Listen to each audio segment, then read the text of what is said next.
দর্শক, আজকে বৃহস্পতিবার দিন। এই দিনে একবার এই দোয়াটা যদি পাঠ করতে পারেন, আপনি নিষ্পাপ না হয়ে থাকতে পারবেন না। আপনার গুনাহ আপনার অজান্তেই ক্ষমা হয়ে যাবে। আপনি জানতেও পারবেন না যে কেমনে কিভাবে এত সহজে আমার গুনাহগুলো ক্ষমা হয়ে গেল। আপনি একদম যে আজকে জন্ম নিয়েছে যে বাচ্চাটা, বাবুটা, ওই বাবুর মতো হয়ে যাবেন। মানে আপনার গুনাহ আপনি পরকালে অবাক হয়ে যাবেন যে আমি নামাজ পড়লাম না, রোজা রাখলাম না, মাঝে মধ্যে বিড়ি সিগারেট খেয়েছি, মদ খেয়েছি, এই সেই কত প্রকার মিথ্যা, হিংসা, অহংকারের গুনাহ করেছি। আজকে আমার গুনাহ কই, গুনাহ কই, আমার গুনাহ কই।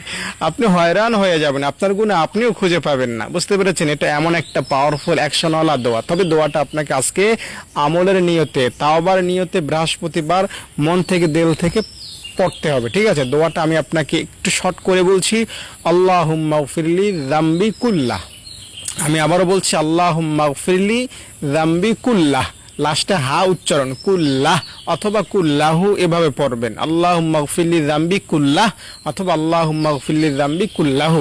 দোয়াটা পড়ার নিয়মটা বলছি। এই দোয়াটা আপনি আজকে বৃহস্পতিবারে আপনি নবীজিকে স্মরণ করে পাক পবিত্র হয়ে 2-4 বার দুরূদ শরীফ পাঠ করে তারপরে দোয়াটা পাঠ করবেন।